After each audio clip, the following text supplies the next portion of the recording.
मित्रों, लिखावट के इस प्रोग्राम में कविता आरा में आप सबका स्वागत है। और ये कविता आरा का दूसरा अंक के पहले 4 कवि कविता आरा से लिखावट में जुड़ चुके हैं और कविता पाठ कर चुके हैं। वो कविता पाठ यूट्यूब लिखावट के यूट्यूब पर उपलब्ध है, आप लोग देख सुन सकते हैं। आज हमने 4 कवि मित्रों को जोड़ा है, जिनमें बल्लभ सिद्धार्थ, रविशंकर सिंह, लक्ष्मीकांत मुकुल, संतोष श्रेयांश। हमारे मित्र जितेंद्र कुमार आज कविता पाठ का मॉडरेशन करेंगे और लखनऊ से जुड़े मेरे मित्र, आप सबके मित्र कौशल किशोर अंत में अपनी टिप्पणी करेंगे। हम लोग चाहेंगे कि एक सवा घंटे में ये प्रोग्राम पूरा हो जाए और समय का ध्यान आप खुद ही रखें, तो उससे यूट्यूब के श्रोताओं, पाठकों, दर्शकों को सहूलियत होती है। लिखावट के बारे में आप लोग जान चुके होंगे। पुरानी संस्था है जिसके संस्थापकों में रघुवीर सहाय, मंगलेश डबराल और मैं और कुछ और बहुत सारे मित्र रहे हैं। पिछले 35 वर्षों से सक्रिय इस संस्था में हिंदी का कोई कवि होगा जिसने पाठ नहीं किया होगा। तो मित्रों, मैं इन्हीं शब्दों के साथ और आप लोगों का एक बार स्वागत करते हुए मैं जितेंद्र कुमार जी से आग्रह करूंगा कि वो आगे की जिम्मेवारी संभालें। जी जितेंद्र कुमार जी। जी। लिखावट के मिथिलेश श्रीवास्तव जी को और कौशल किशोर जी को और तमाम कवि मित्रों का स्वागत, अभिनंदन है।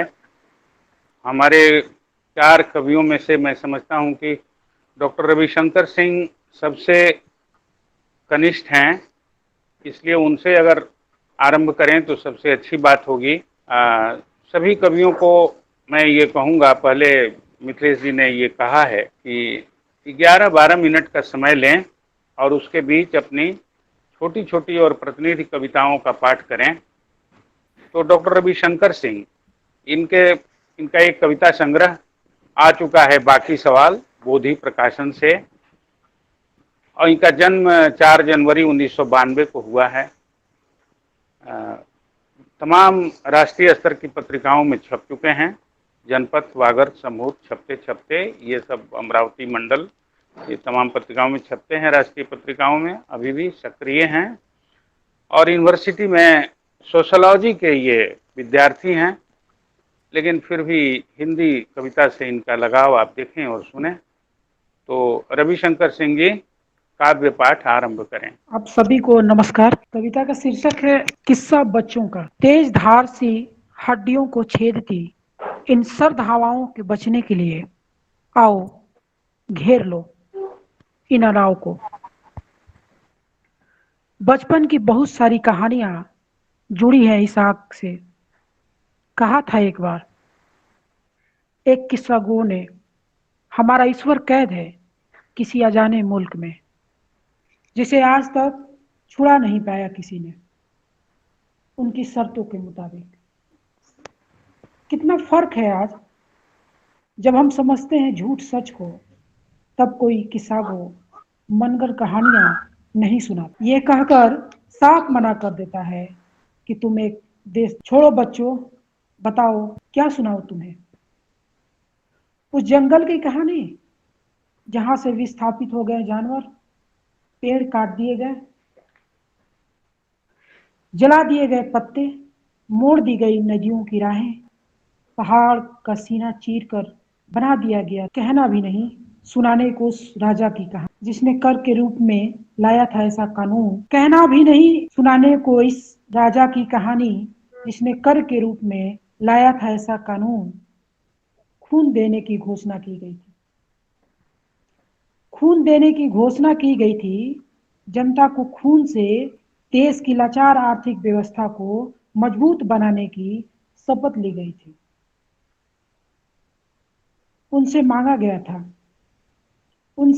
गया था प्रत्येक घर से थोड़ा थोड़ा राष्ट्रवाद, और इनकार करने पर दुश्मनों के लश्करों में जाने का दिया गया था। क्या देख रहे हो बच्चों? बिल्कुल आसमान साफ, चांद सितारे छुपे हैं बादलों में।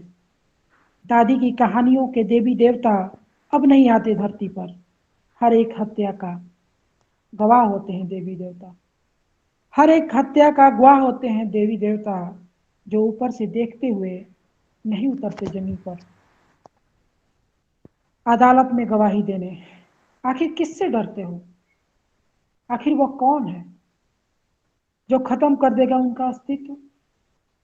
क्या सुनाऊं उस जादूगर की कहानी? क्या सुनाऊं उस जादूगर की कहानी जो रहता है एक बड़े से सोने के महल में, महल की सुरक्षा में बड़े बड़े आदमखोर हैवान खेल दिखाता है दिन में, और रात में गायब कर देता है उनके गांव और शहर। मैं कोई कहानियां नहीं सुनाऊंगा। मैं कोई कहानियां नहीं सुनाऊंगा जिसमें राजा रानी, जादूगर और कोई जंगल हो। मिटा दो उन कहानियों को, खुद बन जाओ कहानियों का हिस्सा। खुद बन जाओ कहानियों का हिस्सा और बन जाओ नायक। खुद मुख्तारी ही बचा सकती है तुम्हारा वजूद।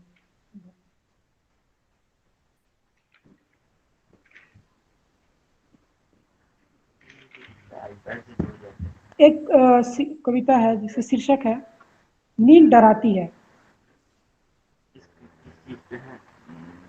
नींद डराती है। मेरी नींद कई तहों में लिपटी उचट जाती है रात के पहर में। मेरी नींद कई तहों में लिपटी उचट जाती है रात के पहर में। दौड़ता हूँ नींद में, मेरे पीछे गांव का खेत खलिहान, नदी झरने बाग बगीचे सभी मुझे छूने के लिए दौड़ रहे हैं मेरे। दौड़ता हूँ नींद में, मेरे पीछे गांव का खेत खलिहान, बूढ़ा बरगद पेड़, नदी झरने बाग बगीचे सभी मुझे छूने के लिए दौड़ रहे हैं मेरे पीछे। मैं बहुत तेज नहीं भाग पाता। मैं बहुत तेज नहीं भाग पाता, थक जाता हूँ उस दौड़ में। मुझे अकेला देखकर कोई अजनबी आकर मुझसे बताने लगता है रसोई में रखे मसालों के बारे में, उनकी खूबियों के बारे में, रंगों को, जली टेढ़ी मेढ़ी रोटियों पर उभर आई उदासी की आकृति मुझसे बातें करती है और मैं चुप रहता हूँ। नींद में मैं मुस्कुराता नहीं हूँ। नींद में मैं मुस्कुराता नहीं हूँ उस नवजात बच्चे जैसा। अक्सर मैं नींद में अक्सर मैं नींद में सड़क के किनारे पाया जाता हूँ। शीर्षक है शिकार। सांसों को रोकना कुछ देर जरूरी लगता है। उससे अंदाजा लग सकता है कितनी देर अगर नदी में डूबने लगे। जटिल समय में प्रयोग जारी रखना समय के साथ चलना माना जाता है। जटिल समय में प्रयोग जारी रखना समय के साथ चलना माना जाता है। इसके कई प्रमाण विशेषज्ञों के फाइलों में आजकल झांक रहे हैं। जो कभी पानी में उतरे नहीं उनका विश्वास है साथ मजबूरी भी नदी में बहते हुए जीवों के बारे में हुनर सीख लेंगे। पानी में हाथ पैर चलाने के, पत्ते पर तैर रही चींटियों से बतिया लेंगे कि उसने कैसे बनाई है। सीखने के दरमियान भूल गया कि मैंने देखा था नदी को पैरों से नापने वाले का। अचानक एक पैर मगरमच्छ करने वाला। हमें बताया गया ज्ञान फर्जी था। मुझे पता तब चला जब नदी के तट से उस वारदात गरीबों की चमड़ियों में बनी नाव में बैठा मलाह ही कातिल था। न जाने कितने लोगों को डुबा दिया था बीच। नदी को पार करने के लिए भाड़े की बोली लग रही थी वहां। उनके दिमाग में उड़ान। कोशिश करता हूँ समझने की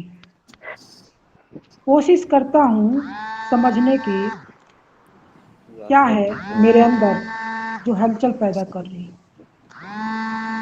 कोशिश करता हूँ समझने की क्या है मेरे अंदर जो हलचल पैदा कर रहा। कि चले रास्ते पर उगे पाँव के निशान को क्यों तलाश कर रंग भरता हूँ मैं। उसके चले रास्ते पर उगे पाँव के निशान को क्यों तलाश कर रंग भरता हूँ उनमें। लाल, हरे, गुलाबी नापता हूँ अपने पैरों से उनके रंग बिरंग। कक्षा में व्याख्यान देते हुए भूल जाता, ढूंढने लगता हूँ किताबों में रखी फूल की सूखी पंखुड़ियों में उसकी देह की महक। किसी दिन पंछी बनकर उतर जाऊंगा धीरे धीरे। किसी दिन पंछी बनकर उतर जाऊंगा धीरे धीरे। वहीं मैं छोड़ दूंगा। टाइम हो गया है।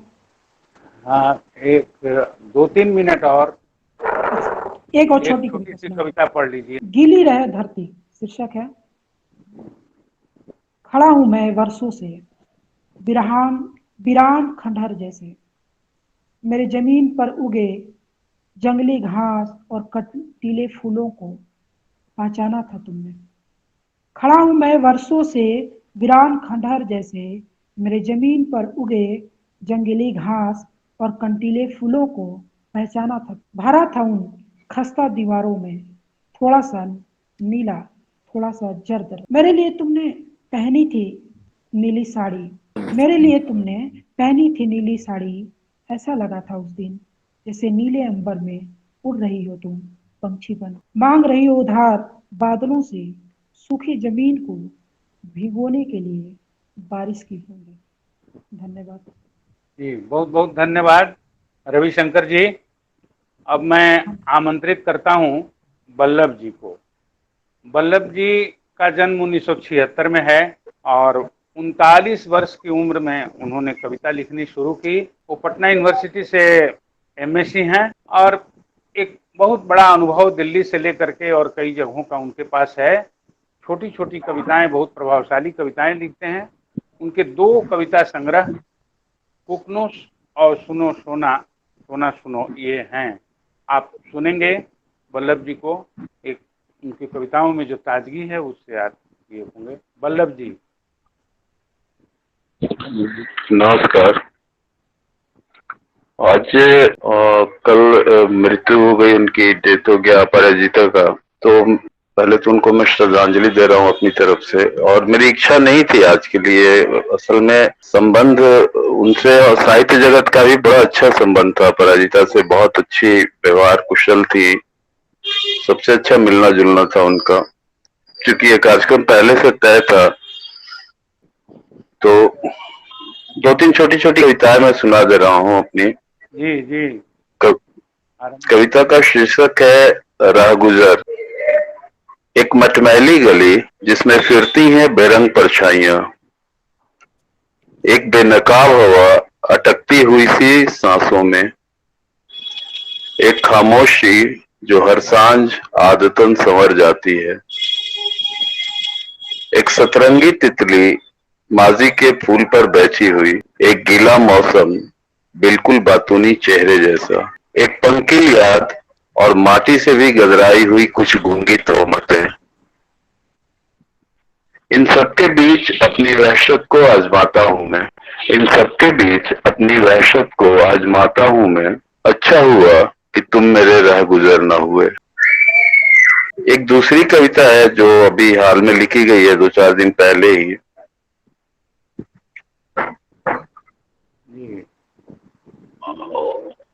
उसका शीर्षक है शीर्षक विहीन।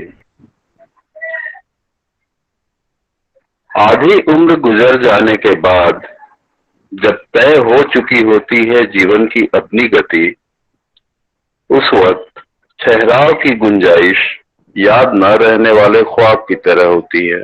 हमारा ठहर जाना इत्तेफाक था, कुछ वैसा ही जैसे किसी भयानक तूफान में जीवन के लिए संघर्ष करते हुए लोग थाम लेते हैं एक दूसरे का हाथ। वक्त के संयत होने पर मुझे कई बार साफ साफ दिखा कि उस पर जीवन का रंग पूरी तरह नहीं उतर सका है। मैं हर दफे चाहता था उसको उस जकड़न से बाहर लाना जिसकी आदत ने फीके कर दिए थे उसके जीवन के सारे रंग। गमलों में रोप दिए गए पौधों की जड़ें हमेशा कुतर दी जाती हैं ताकि बरकरार रह सके उन पर हरियाली, और गिनती के कमजोर फूल देते रहे उनके जीवित होने की गवाही। मैं चाहता था सजावटी गमले से उसका विद्रोह तथा गहरे उतरना उसकी जड़ों का अपनी ही मिट्टी में। मैं उस पर 12 मासी बहार चाह रहा था। मैंने बहुत जतन उठाए ताकि सीख सके वो तितलियों की तरह उन्मुक्त जीवन बजाय पालतू मैना होने के। वक्त की तमाम उलझनों से उलझते हुए मैंने हमेशा चाहा कि उसके पैर गलीच से निकलकर सृष्टि की सुंदरतम जगहों पर पड़े। मैं वाकिफ था कि शातिर आदतें बेहद खूंखार और जंगली होती हैं और सिर्फ इसलिए मैंने उसका आलिंगन नहीं बल्कि गोद चुना था। मैं समझता था कि उसका ममत्व एक ना एक दिन भिड़ जाएगा किसी भी विषम परिस्थिति से बेहिचक। अब उम्र के अंतिम दशक में जब जिंदगी ऐसी जगह आ गई है जिसके आगे केवल पूर्ण विराम है, हर चाह धुंधलाती हुई महसूस होती है। और भी सुनाना है सर कि हो जाएगा 2 से? हाँ, हो जाएगा। ठीक है सर, थैंक यू। एक कविता सर, ये भी अभी नई लिखी हुई कविता है। अंतर संबंध। कभी कोई यथार्थ हो जाता है इस कदर क्रूर कि करने लगता है लगातार मासूम ख्वाबों का अतिक्रमण। कभी कोई यथार्थ हो जाता है इस कदर क्रूर कि करने लगता है लगातार मासूम ख्वाबों का अतिक्रमण। नींद को बचा लेने में लगे वाग्जाल से वांग्मय रचने के अधार्मिक उपक्रम तब सोख लेना चाहते हैं दुखों की प्रतिध्वनि को हर पल अश्लील तरीके से। लेकिन नींद और ख्वाब का स्वत्व जब खो देता है अपनी परिसीमा तो बहुत कठिन हो जाता है इनके बीच के लहूलुहान हो चुके अंतर संबंध को छू पाना। अकथ कलाकृतियों की तरह रहस्यपूर्ण रातों के अस्तित्व के विपरीत उजाले की नोक पर ठहरा दिन भी तब नहीं कर पाता सुख की सृष्टि। उजाले की नोक पर ठहरा दिन भी तब नहीं कर पाता सुख की सृष्टि। और क्षत विक्षत जहां तहां बिखरे जीवन के निहायत निजी पल ऐसे में तय नहीं कर पाते केंद्र पर लौट आने का विस्तृत पथरीला निसंग रास्ता। अर्धचेतन की इस अवस्था में संसार की फुसफुसाहट और दूसरों के पैदा किए गए शोर के अधबीच, अर्धचेतन की इस अवस्था में संसार की फुसफुसाहट और दूसरों के पैदा किए गए शोर के अधबीच स्वतंत्र अस्तित्व वाले शब्दों के उच्चारण सुस्पष्ट होते हुए भी कानों तक पहुंच सकने की अथाह पीड़ा से गुजरते हुए अवर्ण स्थिति में हमेशा भौचक से पीछे छूट जाते हैं व्यवहारिक कठिनाइयों की तरह एक दिन। ये कविता है छल, इसका शीर्षक है सर। जिंदगी भर चलने वाले पांव को जब जकड़ने लगते हैं अवसाद के गाद तब दो जरूरतमंद दिलों के बीच सर्वथा अस्पर्शित समय में जीवन मूल्यों को बचाए रखने के लिए हाथ थामने जैसा सौदा हो जाता है। धूप में साया का बनना बिल्कुल सुनियोजित नहीं होता। धूप में साया का बनना बिल्कुल सुनियोजित नहीं होता। वांछित पारस्परिकता कभी नहीं कर सकती ऐसे किसी संबंध की पुनर्रचना। ऐसी सजा याफ्ता स्थिति में एक रोज बदलाव की तीव्र इच्छा प्रतिक्रिया में बचोर लाती है आसपास सदियों से बिखरे हुए अस्वस्थिकर विजातीय तत्व। ऐसे सजा याफ्ता स्थिति में एक रोज बदलाव की तीव्र इच्छा प्रतिक्रिया में बचोर लाती है आसपास सदियों से बिखरे हुए अस्वस्थिकर विजातीय तत्व और पुराने पूर्वाग्रह बेचैन होकर अपनी अहमन्यता में छल पूर्वक मुड़ जाते हैं व्यग्र बौछारों की ओर। इस तरह समय की रेत पर छोड़ दिए गए पग चिन्ह मिट जाते हैं समय के साथ ही, जैसे कोरे स्याह स्लेट पर दर्ज होते होते सफेद जिब्रिश अक्षर सफेद हो जाता है स्लेट एक दिन। जी सर, 4-5 कविताएं हो गई। ठीक, बहुत बहुत धन्यवाद। अगर आप चाहें तो एक छोटी कविता और पढ़ सकते हैं, एक कविता और। जी जी, एक पुरानी कविता है वो सुना देता हूँ। जी नहीं। इसका शीर्षक है बांझ रिश्ता। बरसों पहले एक रिश्ता बोया था हमने मन की सौंधी मिट्टी पर, याद तो होगा। जब बीज फूटा था और पहली पत्ती आई थी, कैसे बेखुद हुए थे हम, याद है। कुछ दिन बाद जब मुलायम बारीक सी शाखें निकली और रंग उतरा पत्तियों पर, तब जाकर जाना था ये सतरंगी पौधा है। ख्याल में लेकर देखो तो सुर्ख, ख्याल से गुजर जाओ तो सुनहरा, याद है ना। बिल्कुल तुम्हारी ड्योरी के गुलमोहर जैसा। जब शाखें बड़ी होकर पेड़ की शक्ल इख्तियार कर रही थी, तब पूछा था तुमने, नाम क्या है इसका, इसकी उम्र कितनी है, इस पे फल क्यों नहीं लगते, बांझ है क्या। मैं चुप रह गया था तब, मैं चुप रह गया था तब। ये तो बरसों बाद इल्म हुआ कि जो रिश्ता बोया था हमने वो सचमुच बांझ था। हो गई सर ये कविता भी पूरी। जी बहुत बहुत धन्यवाद वल्लभ जी, बहुत बहुत धन्यवाद। अब आभार मैं सर। लक्ष्मीकांत मुकुल जी को आमंत्रित करता हूं काव्य पाठ के लिए। वे आए और 12-13 मिनट में अपनी कविताओं का पाठ करें। लक्ष्मीकांत। मेरी पहली कविता है लाल चोंच वाले। नवंबर के ढलते दिन की सर्दियों की कोख से चले आते हैं ये पंछी। नवंबर के ढलते दिन की सर्दियों की कोख से चले आते हैं ये पंछी। शुरू हो जाती है जब धान की कटनी, वे नदी किनारे आलाप भर रहे होते हैं। लाल चोंच वाला उनका रंग अटक गया है बबूल। सांझ उतरते ही वे दौड़ते हैं आकाश की ओर। उनकी चिल्लाहट से गूंज उठता है बधार और लाल रंग उड़कर चला आता है हमारे सूख चुके कपड़ों में। चुन रहे खेतों की बालियां तैरते हुए पानी की तेज धार में पहचान चुके होते हैं अनचिन्ही पगडंडियां, स्याह होता गांव और सतफेड़वा पोखरे का मिठास भरा पानी। चमकते हैं उनके चोंच जैसे दहक रहा हो टेसू का जंगल। चमकते हैं उनके चोंच जैसे दहक रहा हो टेसू का जंगल। मानो ललाई ले रहा हो पूरब का भाल। झुटपुटा छाते ही जैसे चिड़ी दह में पंछियों के लाल रंगों के रेले से उमड़ आता है घोंसला। मेरी दूसरी कविता है देखना फिर से शुरू किया दुनिया को। उस भरी दोपहरी में जब गया था घास काटने नदी के कछार पर। भरी दोपहरी में जब गया था घास काटने नदी के कछार पर, तुम भी आई थी अपनी बकरियों के साथ, संकोच के घने कोहरे का आवरण लिए। अनजान अपरिचित अनदेखा कैसे बनता गया तेरी मुंह पाश। जब तुमने कहा कि तुम्हें तैरना पसंद है, मुझे अच्छी लगने लगी नदी की धार। जब तुमने कहा कि तुम्हें तैरना पसंद है, मुझे अच्छी लगने लगी नदी की धार। पूछे डुलाती मछलियां, बालू कंकड़ों कीचड़ से भरा किनारा। जब तुमने कहा कि तुम्हें उड़ना पसंद है, नील गगन में पतंग सरीखी, मुझे अच्छी लगने लगी आकाश में उड़ती हुई पंछियों की कतार। जब तुमने कहा कि तुम्हें नीम का दातून पसंद है, मुझे मीठी लगने लगी उसकी पत्तियां निबोरियां।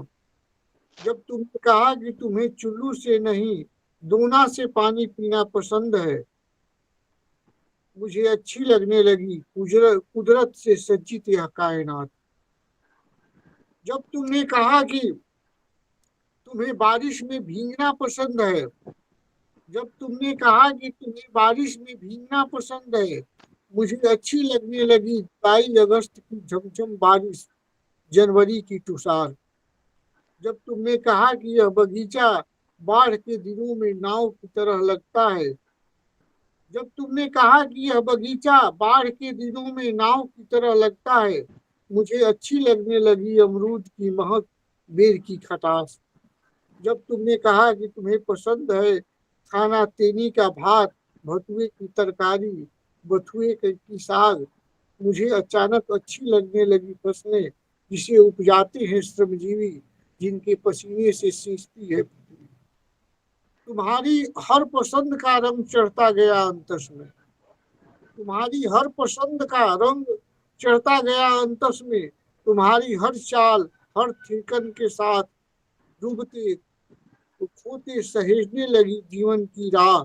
मकड़तीना के तना की छाल पर हंसिया की नोक से गोदता गया तेरा नाम मुकाम। प्रणय के उस उदात क्षणों में कैसे हुए थे हम बाहुपास। प्रणय के उस उदात क्षणों में कैसे हुए थे हम बाहुपास।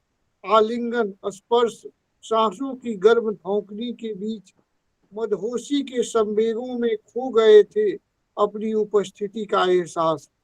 हम जुड़ गए थे एक दूजे में एकाकार, हम जुड़ गए थे एक दूजे में एकाकार, पूरी पवित्रता से संसार की नजरों में निरपेक्ष।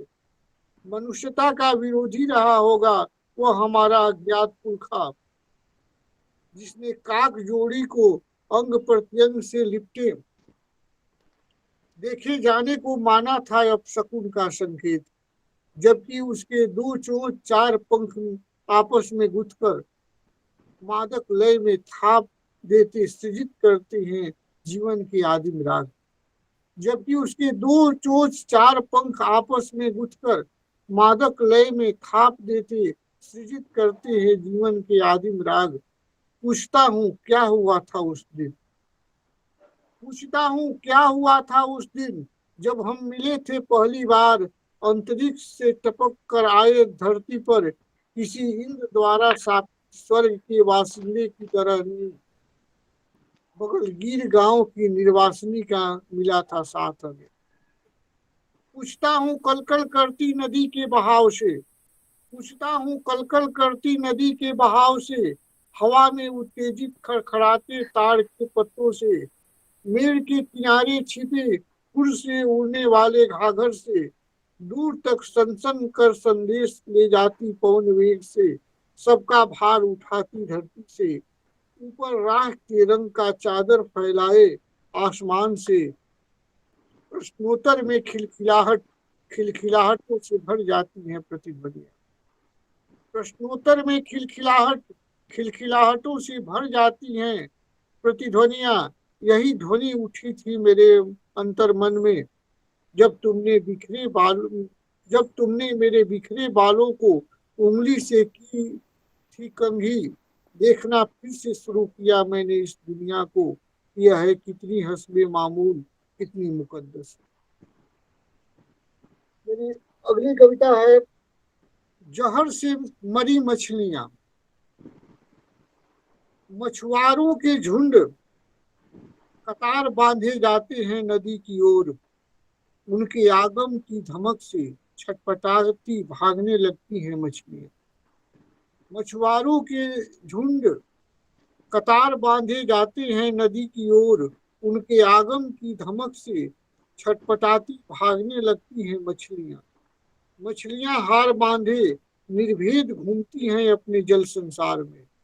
नदी की तलछट, किनारा, लहरें, धार की भंवर जैसे क्रीड़ा स्थलों में घोंघे, केकड़े, कछुए सीपों से दोस्ती करती हैं। नदी का पानी मथ जाता है मछलियों की पतवारों से, नदी का पानी मथ जाता है मछलियों की पतवारों से। झींगा सतह पर फुदकती हुई पहुंचती है किनारा। लचकदार हड्डियों वाली पोठिया छू लेती है बीच धार की तली। बरारी, गरई, गोंजी के मछलियां उड़ती है पानी के तेज बहाव के विरुद्ध। कतला, वाम, सेबरी, सिंधी मछलियां नदी के उद्गम से मुहाने तक बार बार करती हैं यात्राएं। चांदनी रात की झीनी रोशनी के बीच बाढ़ से लबलबाई नदी में रोहू, नैन, बेदुला, पतिया मछलियां चढ़ जाती जैसे लंबे बांस के सहारे लताएं छू लेती हैं आकाश। मीठे पानी वाली इन मछलियों पर घात लगाए बैठे हैं मछुआरे। मीठे पानी वाली इन मछलियों पर घात लगाए बैठे हैं मछुआरे, जो फंसाते हैं उसे बंसी काटा से, घेरते हैं जाल कुरजालों को लेकर।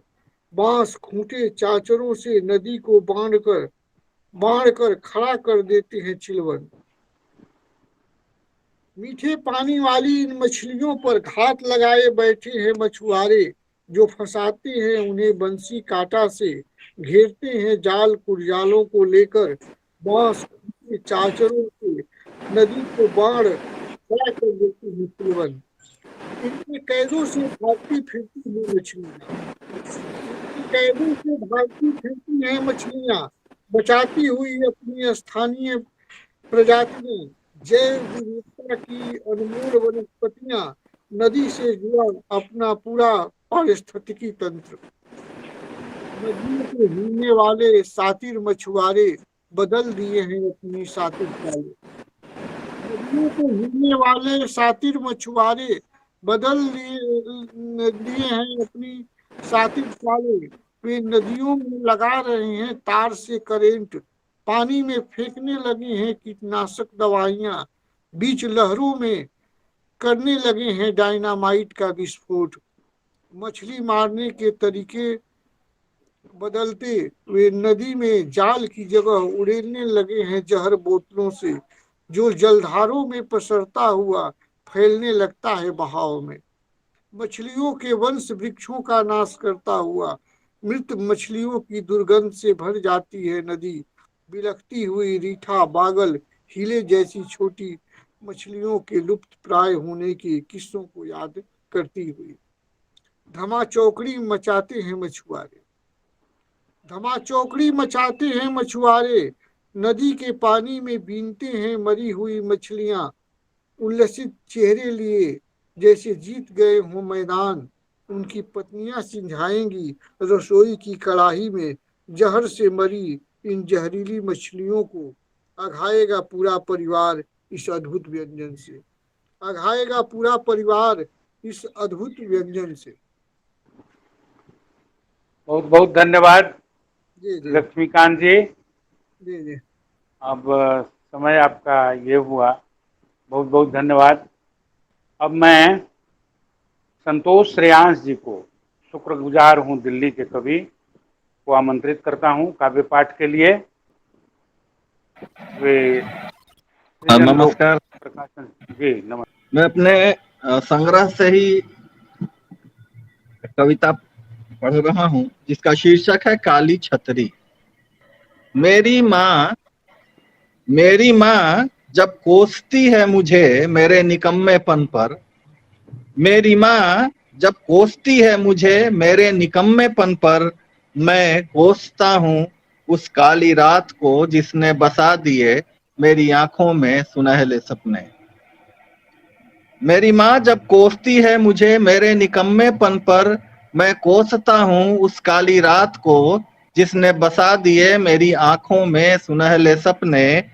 अब जबकि सपनों के उग आए हैं पंख, अब जबकि सपनों के उग आए हैं पंख और उड़ने के लिए नहीं मिलता आकाश, तो क्या करें? अब क्या करें कि हमारे हाथों के पहुंच से दूर है चांद और उसे पाने के लिए बच्चों सा मचल जाए मन। इतना आसान भी तो नहीं है, इतना आसान भी तो नहीं है तिलस्मी कहानियों के जादूगर सा बढ़ा लेना हाथों की लंबाई। इतना आसान भी तो नहीं है तिलस्मी कहानियों के जादूगर सा बढ़ा लेना हाथों की लंबाई। पानी भर थाल में उतार कर चांद खुश भी हो लें, पानी भर थाल में उतार कर चांद खुश भी हो लें, तो उन प्रतिबिंबों को पकड़ने की कोशिश में भला क्या आता हाथ। अब जबकि ठीक माथे पर आ चुका है सूरज, अब जबकि ठीक माथे पर आ चुका है सूरज, परछाइयां भी पैरों की बिवाइयों में घुसने को है व्याकुल, परछाइयां भी पैरों के बिवाइयों में घुसने को है व्याकुल। इतनी शक्ति भी नहीं है कि हनुमान सा निगल जाए सूरज को ही, इतनी शक्ति तो नहीं है कि हनुमान सा निगल जाए सूरज को ही। ऐसे में माँ चाहती है, ऐसे में माँ चाहती है मैं मोल लूं एक काली छतरी, ऐसे में माँ चाहती है मैं मोल लूं एक काली छतरी। सूरज की गर्मी कम ना करे ना सही, सूरज की गर्मी कम ना करे ना सही, अपने ऊपर तो तान ही लूं कोई काली छतरी। एक दूसरी कविता है सुनो स्वर्गाधिपति। सुनो स्वर्गाधिपति, सुनो स्वर्गाधिपति, हमारे भाग्य के नियंता बन तुम जहां बैठे हो या बिठा दिए गए हो। सुनो स्वर्गाधिपति, हमारे भाग्य के नियंता बन तुम जहां बैठे हो या बिठा दिए गए हो, जहां स्थापित कर दिया गया है तुम्हें, लाख कोसने गालियां देने, यहां तक कि तुम्हारे अस्तित्व पर प्रश्न चिन्ह लगाए जाने के बाद भी तुम बने हुए हो अक्षुण्ण चिरस्थायी मुस्कान बिखेरते गर्भगृहों में, हमारी आस्थाओं में खंडित होने के बाद भी। स्वर्गाधिपति, भले ही हमेशा हिलता रहता है तुम्हारा सिंहासन।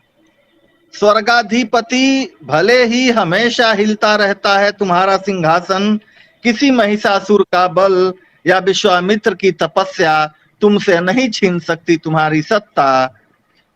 कि संसार को माया जाल में उलझाए रखने की तुम्हारे पास बहुत है युक्ति, रंभा, मेनका या उर्वशी या तुम्हारे कल छल का बल डिगा सकता है किसी की तपस्या, रोक सकता है स्वर्गारोहण से किसी को।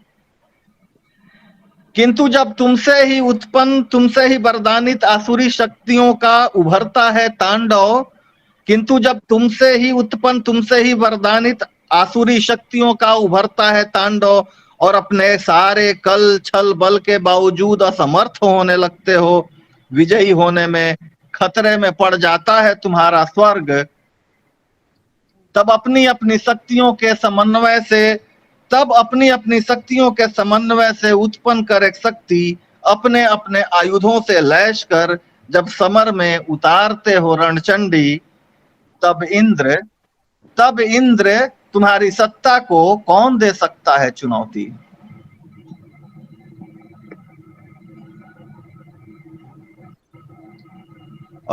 एक कविता है थोड़ी पहले की लेकिन नई लिखी, नई तैयार की गई, काफी दिनों से पड़ी थी, गांव घर। इसका शीर्षक हालांकि अभी पूरी तरह से मुझे लगता है अभी होना चाहिए, बाकी है फिर भी।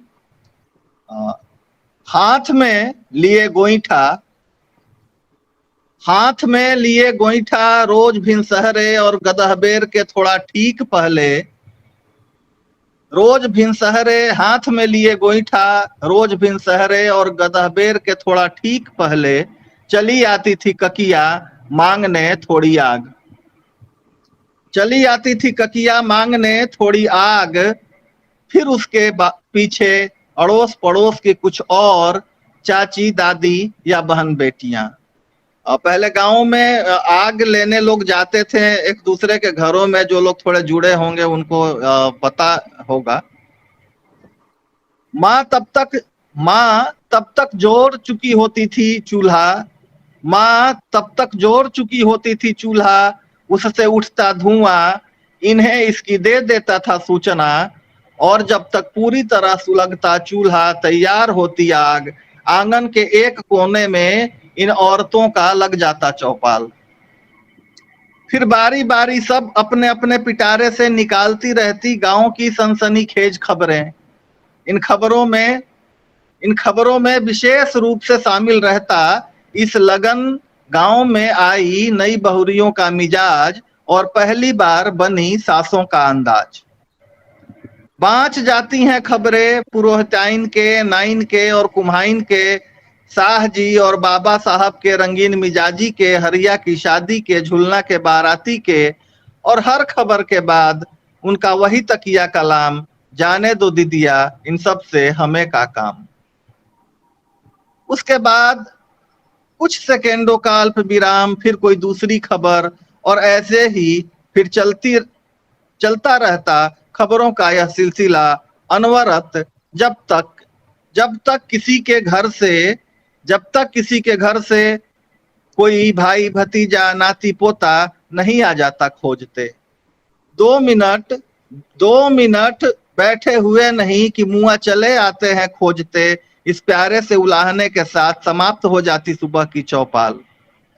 दोपहरी ढलते ही आ जाती पंडिताइन, पंडित जी को कोसते, जली कटी सुनाते और नौनिया को गरियाते कि का बताएं दीदिया, नौनिया फांस ली है हमरे मर्द को, सब दक्षिणा उसी के अचरा में डाल आता है मुआ। कभी सुबकती कभी गमगीन हो, अपने भाग्य को कोसती, कभी रोष से भर उठती। एक तो हमारा मर्द ढर की, और उसका भी मर्द कैसा हरामी, जानबूझकर पटवा दिया है, नहीं तो देख कर कोई माछी निगलता है भला। और ढिठाई तो देखो दीदिया, रोज चली आती है चढ़ते दोपहरिया, सारे गांव के बेटी बहुरियों की सुनाती है कारस्तानी, पर मुई अपने नियत की खबर ही नहीं लगने देती। बहुत 76 है, सब कुछ इशारों में ही बोलो तो भी सटने नहीं देती। इतना प्यार से तेल पानी करती है कि कुछ कहते ही नहीं बनता, जब आखिर नहीं देखा तो क्या बोले। इस तरह शाम होते ही फिर लगने लगता जमघट, झूठे सच्चे बातों का सिलसिला, हंसी मजाक बहलता रहता दिल, बदलता रहता दिन, तरह तरह के किस्से, तरह तरह का स्वांग, इस तरह माँ को पता रहता घर घर की कहानी का। कोई जरूरी नहीं था इन खबरों का पुख्ता होना, और तमाम सहमति असहमतियों के बावजूद चलता रहा यह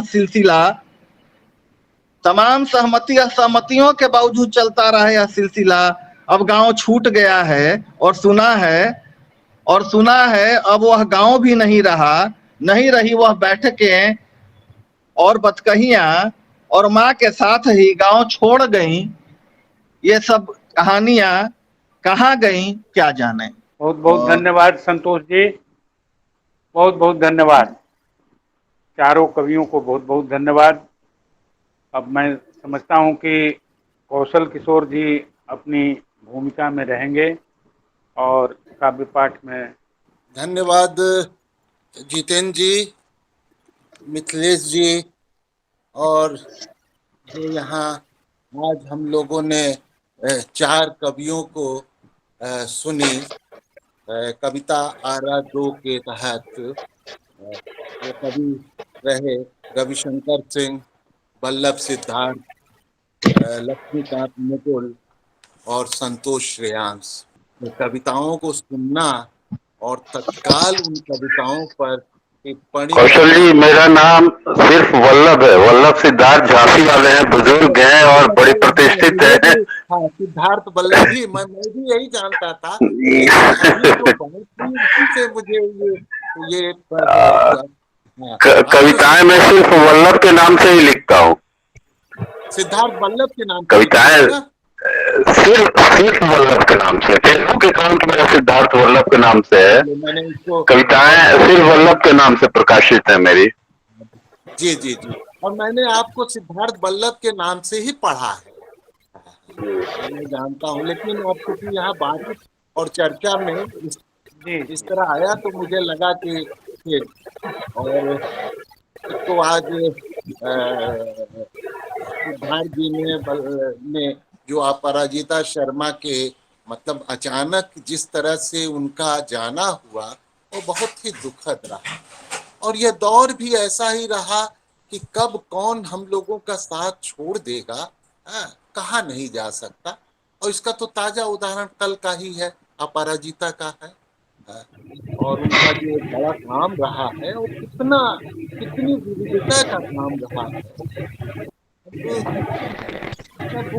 ये सब काम जो लोग करते हैं उनके जाने से जो अंतराल पैदा होता है उसको भरना आसान नहीं होता, उसको भरा नहीं जा सकता मुझे तो खैर हम चलते हैं आज की कविताओं पर। तो जो मैं कह रहा था कि कविताओं को सुनना और तत्काल उस पर प्रतिक्रिया या टिप्पणी करना है, मतलब ये आसान नहीं होता, सरल नहीं होता।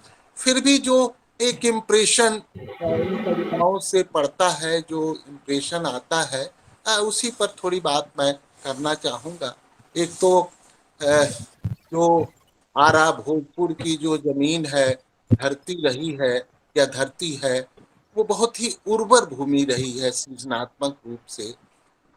कहानी का क्षेत्र रहा हो, कविता का क्षेत्र हो, आलोचना का क्षेत्र हो, सभी जगह, और वह आज भी उसी तरह उर्वर है।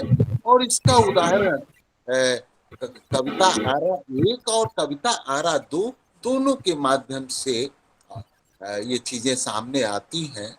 और एक वैविध्य भी क्योंकि आरा और भोजपुर को लेकर के जब बात होती है तो वहां का जो एक क्योंकि वो एक प्रतिरोध के संघर्ष की भूमि आरा है।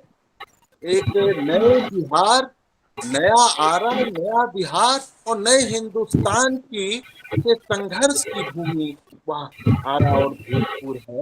और जो तमाम लेखकों, कवियों, नागार्जुन हो चाहे गोरख पांडे, जब मैं संतोष श्रेयांश की ये कविता को हाथ लिए गोईठा को जब सुन रहा था तो मेरे दिमाग में ये बात भी सही है कि जो एक हमारे लोक जीवन है, लोक परंपरा है, उसमें जो साझापन रहा है, सुख दुख का साझापन, हंसी खुशी का साझापन, और उसमें एक तनाव भी रहता था, हंसी मजाक का भी एक तत्व रहता था, और दुख को भी बांट लेने का, साझा करने का है। ये लोक जीवन का जो हमारा तत्व है इस कविता में। लेकिन मुझे लगता है यही यथार्थ, क्योंकि चीजें लोक जीवन में भी चीजें बदलती हैं। मुझे गोरख की कविता कैथर कला की औरतें याद आती हैं। तो यह सब भी चीजें हैं। और एक कहीं न कहीं हमारी इस पर सोचने और विचारने की जरूरत है कि कहीं न कहीं कविता हमारी मध्यवर्गीय होती चली गई, और इसीलिए जनता की कविता तो हम जनता और उसके सुख दुख, उसका संघर्ष तो आ रहा है, लेकिन उसके लिए कविता बन नहीं पा रही। यह एक हम सब लोगों के सामने एक चुनौती है। ये सिर्फ, और ये बात यहाँ के आज पढ़ी कविताओं में है। ये बात सही है कि रविशंकर सिंह ने क्योंकि जिस तरह से कहानियां बदली, तो ये कहानियों के बदलने की कहानी नहीं है, ये यथार्थ के बदलने की कथा। क्योंकि अब वह राजा रानी और जादूगर के कहानी का दौर नहीं है, बल्कि अब देवरिया, गोरखपुर से लेकर के मुजफ्फरपुर और पूरे देश में जो बच्चों की हालत है आज देश में, तो उसकी कथा है। तो इस तरह से एक सिद्धार्थ वल्लभ जी में तो एक पूरा जीवन राग मुझे दिखता है कि आप अपनी कविता में, और कुछ बड़े अच्छे बिंब आपकी कविताओं में आते हैं। उजाले की नोक पर ठहरा दिन, उसी तरह से आपकी कविताओं में जो जीवन, एक उन्मुक्त जीवन की उड़ान, एक उन्मुक्त जीवन की आकांक्षा, मतलब जीवन के जो विविध पहलू हैं, ये आपकी कविताओं में आता है, जो और गहरे विश्लेषण और गहरे और पाठ की मांग करता है।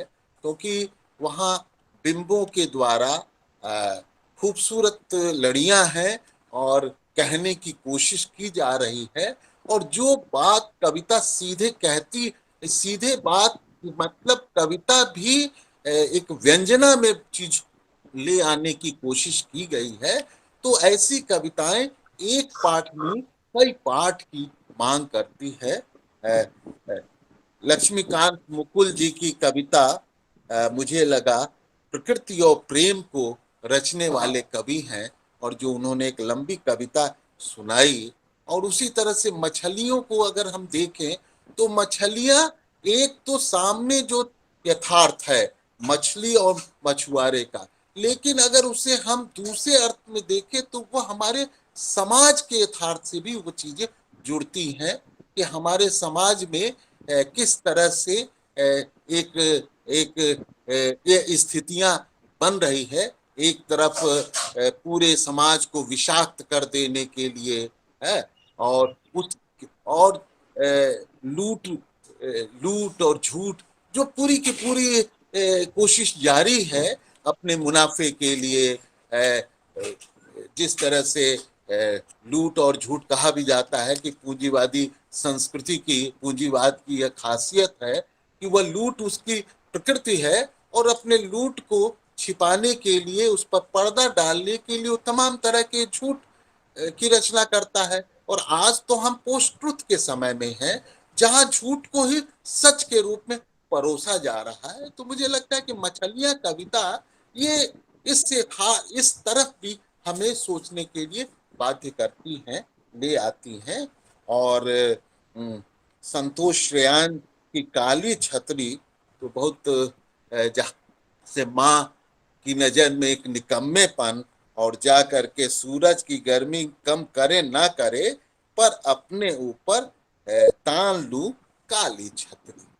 तो ये काली छतरी दरअसल कहीं ना कहीं यह एक विस्तार है हमारे समय का, और यथार्थ की जो तमाम परतें हैं ये कविताएं खोलती हैं हमारे समय और जीवन की जो स्थितियां हैं, परिस्थितियां हैं, उनसे ये कविताएं रूबरू होती हैं। और मुझे लगता है कि हर कवि के पास अपने टूल्स हैं।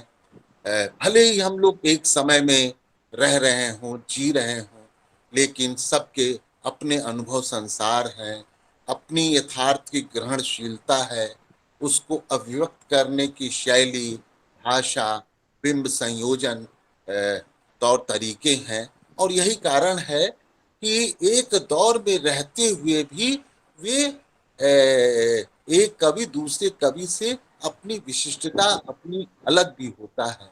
तो आज इससे मिलकर ही आज चार कवियों की कविताओं से मिलकर आज एक लगता है जैसे यह एक गुलदस्ता है, कविताओं का गुलदस्ता है, जिसमें अलग अलग रंग है, सुगंधी है, और लेकिन सब मिल करके एक खूबसूरत दुनिया, माने एक गुलदस्ता, खूबसूरत गुलदस्ता कविताएं रचती हैं, बनाती हैं। तो मैं समझता हूँ कि चारों कवियों को मैं अपनी ओर से लिखावट की ओर से उन्हें शुक्रिया अदा करूँगा। और भोजपुर की उस भूमि जो इस बात का भी यह कविता पाठ गवाह है कि भोजपुर की वह उर्वर भूमि, उसकी सृजनशीलता आज भी बरकरार है। और अब संतोष श्रेयांश से और सभी कवियों के अपने कविता संग्रह भी आए हैं, और सृजन लोक जैसी प्रकाशन संस्था पत्रिका भी संतोष श्रेयांश से निकाल रहे हैं, और भी पत्र पत्रिकाएं वहां से निकलती रही हैं। एक पूरी आरा भोजपुर से रही है। और यहाँ पर मैं देख रहा हूँ अनिल गंगल जी राजस्थान से हैं, और भी आरा भोजपुर और अन्य साथी भी इस मंच पर हैं। तो मैं अपनी ओर से सभी को धन्यवाद देते हुए एक अति संक्षिप्त टिप्पणी इन कविताओं, ये कविताएं बार बार पाठ की मांग करेंगी और करती हैं, और उससे कुछ और बातें निकलेगी। तो मैं आप सब लोगों को धन्यवाद और शुक्रिया अदा करता हूँ। लिखावट की ओर से भी आपको धन्यवाद देता हूँ। सार्थक टिप्पणी के लिए कौशल किशोर जी को बहुत बहुत धन्यवाद। मैं देख रहा था कि आरा से अज्ञाओं के भाकपा माले के विधायक मनोज मंजिल भी सुन रहे थे, और अनिल गंगल भी सुन रहे थे, और कई मित्रों का मैं देख रहा था जो लोग इस काव्य पाठ को सुन रहे थे। उन सबों के प्रति को बहुत बहुत धन्यवाद, शुक्रिया जी। और हम लोगों ने 1 घंटा 10 मिनट के आसपास में इस कार्यक्रम को समाप्त कर लिया। मिथिलेश जी कुछ कहना चाहे तो मिथिलेश जी अभी। हाँ नहीं, मैं जी बोलें जितेंद्र जी। नहीं, मैं अब बोल चुका, आप ही को बोलना है। अब ये समय पर बहुत समय पर ये कार्यक्रम संपन्न हो गया। क्योंकि 6 बजे से फिर एक कार्यक्रम है। तो आपको और कुछ कहना है अंत में तो कुछ कहें? नहीं, अंत में ये कहना है कि हम लोगों ने आज 4 कवियों को सुना और सुनना सुखद रहा। अच्छी कविताएं सुनी। कौशल जी संक्षिप्त लेकिन सारगर्भित अपनी टिप्पणी की इन कविताओं पर, और मुझे लगता है कि कविता को लेकर हमें बराबर काम करते रहना चाहिए। शायद वही हमारे जीवन की सार्थकता है। कविता लोगों में जाए, इसी का प्रयास हम लोग कर रहे हैं। मैं जितेंद्र कुमार से आग्रह करूंगा कि आरा कविता को और आगे बढ़ाएं। मुझे लगता है कि और लोग हैं वहाँ जी जिनको हाँ हम हैं, लोग, और ये सिलसिला जारी रहेगा आगे। जी, तो जारी रखें। एक सूचना यही है कि कल मैं बिहार जा रहा हूँ सुबह। क्या तो बात है, बहुत स्वागत है आपका। तो आप कार्यक्रम बनाएं और वहाँ अगर प्रोग्राम करने की सुविधा होगी तो हम लोग नियमित और समय से करेंगे, नहीं तो सुविधा जैसे होगी वैसे करेंगे, लेकिन आप प्रोग्राम बना लीजिएगा। इन्हीं शब्दों के साथ मैं आप सबका धन्यवाद करता हूँ और विदा लेता हूँ। नमस्कार।